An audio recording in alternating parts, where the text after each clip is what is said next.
Thinkers का portion है जहां पे Indian as well as the western thinkers पूछे जाते हैं और बच्चे का सबसे बड़ा डिलेमा है कि ये थिंकर्स के क्वेश्चन सॉल्व कैसे करने हैं, डिफिनेशनल अप्रोच कैसे, हिटिंग अप्रोच कैसे करना है, इनको वैल्यू एडिशन कैसे करना है, पब्लिक सर्विस वैल्यूज। यहाँ केस स्टडीज में ये चैप्टर बहुत इंपॉर्टेंट है, जैसे कि नोलन वैल्यूज होगी, किस तरह हमें केस स्टडीज में अप्लाई होती है जब हम क्रिटिकल सिचुएशन में एक डिसीजन ले रहे हैं। सिचुएशनल बेस्ड केस स्टडीज में भी पूछी जाती है, जैसे एडमिनिस्ट्रेटिव, सोशल, कॉर्पोरेट की, जैसे कि आप एक डीएम हो, किसी डिस्ट्रिक्ट में आप अपॉइंटेड हो, डिजास्टर की सिचुएशन आ जाती है, एक तरफ आपके फैमिली में आपकी मदर बीमार है और एक तरफ जो डिजास्टर क्राइसिस है आपके डिस्ट्रिक्ट में वो चरम पे है।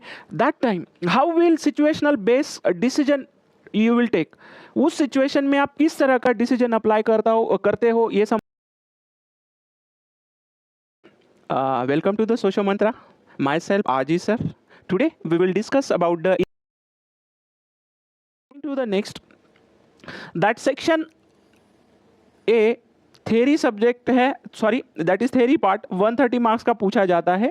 वहाँ पे चैप्टर्स के नाम दिए गए, ethics and human interface, attitude, aptitude, foundational values, emotional intelligence, contribution of moral thinkers. Compulsory यहाँ से क्वेश्चन आना ही आना है। मोरल थिंकर्स पे पिछले साल शायद 2025 में जैनिज्म के इथिक्स पे क्वेश्चन पूछा था।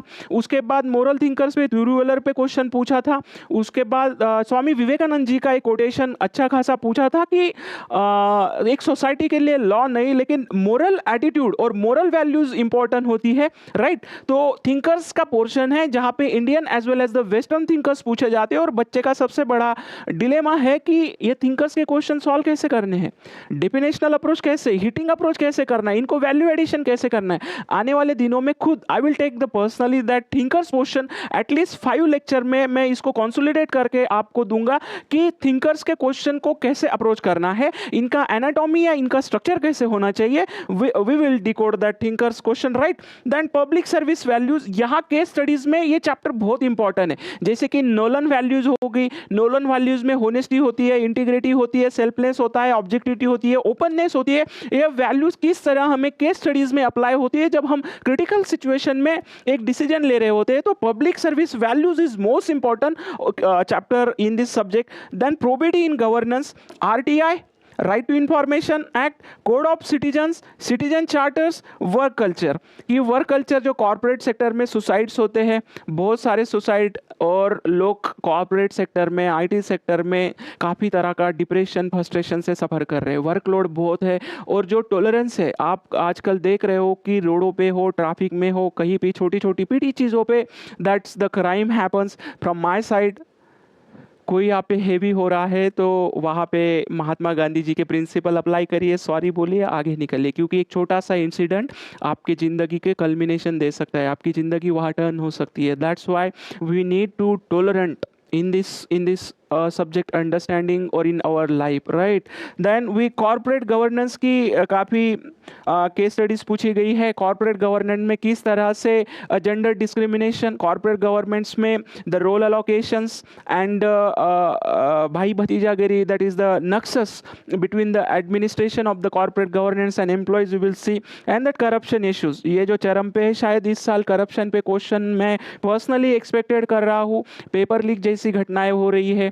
करप्शन एक ही टाइप नहीं होता है, करप्शन के बहुत सारे टाइप है। एजुकेशनल करप्शन हो गया, पॉलिटिकल करप्शन हो गया, मोरल करप्शन हो गया, फाइनेंशियल करप्शन हो गया। There are lot of types of the corruption, we will see them one by one. ये सब सिलेबस में इंक्लूड है, तो आपको अवेयर होना चाहिए कि सिलेबस से रिलेटेड न्यूज़ हमेशा न्यूज़पेपर में रहती है और उससे क्या होता है, आपको एक डायरेक्शन मिलता है कि कहाँ से क्वेश्चन पूछा जाएगा, कौन सा टॉपिक न्यूज़ में है, राइट। तो देन सेक्शन बी में हमें अब देखना है, section a totally theory part है, 130 मार्क्स का है, 3 घंटे का पेपर है।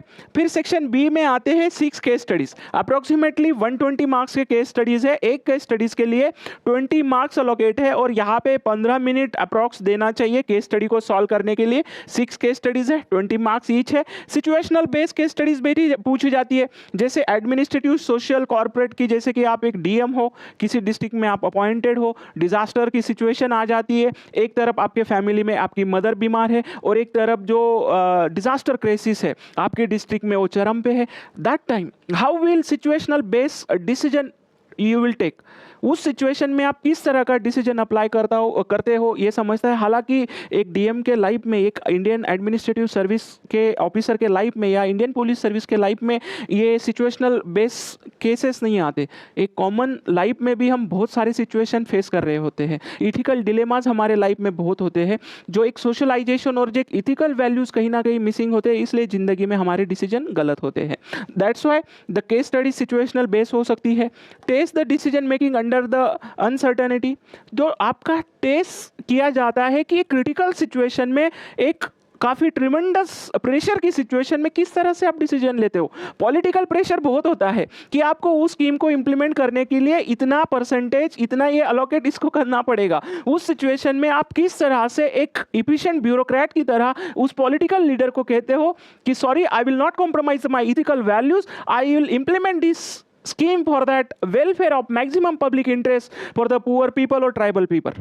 हमेशा याद रखना, जब भी उस चेयर पे बैठोगे, उस चेयर पे बैठने के बाद आपकी वैल्यू बढ़ जाएगी। और जब भी आपके सामने कोई फाइल आएगी तो उस फाइल पे साइन करते वक्त एक ही इंटेंशन रखना कि मैक्सिमम पब्लिक इंटरेस्ट क्या होना चाहिए। जो इस प्रोजेक्ट पे या स्कीम पे मैं साइन कर रहा हूँ तो उसका बेनिफिट मैक्सिमम पब्लिक को कैसे मिलेगा, ये आपका इंटेंशन होना चाहिए। ग्राम पंचायत में जब एक स्कीम इम्प्लीमेंट्स होती है, जब ये डिस्ट्रिक्ट से लेके तहसील एंड देन ग्राम पंचायत पे जाती है, तो इसका बेनिफिट द लास्ट बेनिफिशियरी तक पहुंचना चाहिए, तभी आप एक इफिशिएंट ब्यूरोक्रेट कहलाते हो। Otherwise it will lead something else, and I don't want to discuss the issues emerging from some bureaucrats, they're doing the corruption and etc, right? We will not indulge that. Taste the decision making। Answer demand होता है कि stake holder mapping होना चाहिए। Stake holder क्या है, इसमें options कौन से बनेंगे, उसके बाद इसका ethical evaluation, course of action क्या है, high weightage directly influence with the overall GS4 rank. उसके बाद रियल लाइफ रिलेटेबल सिनारियोज होते हैं। रियल लाइफ में जो सिनारियोज होते रहते हैं उससे रिलेटेड ये डायरेक्ट आपको केस स्टडी चांस देता है लिखने का। क्लैरिटी हो आपके आंसर में, एम्पैथी और प्रैक्टिकल विजडम हो। प्रैक्टिकल विजडम होने से आपके डिसीजन गलत नहीं होंगे। That's why that case studies whenever you attempt feel that और think that parameters and then attempt the case studies, okay, then you will get the good marks. Random आप किसी case studies को approach करोगे तो definitely it will lead somewhere और आपको 6-5 marks मिलते हैं। ये 6-5 मार्क्स केस स्टडीज में क्यों मिलते हैं? क्योंकि एक डिसीजन मेकिंग, एक एनालिटिकल अप्रोच, एक मैच्योर इफिशिएंट ब्यूरोक्रेट का अप्रोच कहीं ना कहीं आपके केस स्टडीज में मिसिंग होता है। That's why you will get the less mark. लेकिन प्रॉपर डायरेक्शन में आप इस सब्जेक्ट को प्रिपेयर करोगे तो you will the get marks, right? Now we will see the next pillar of this session.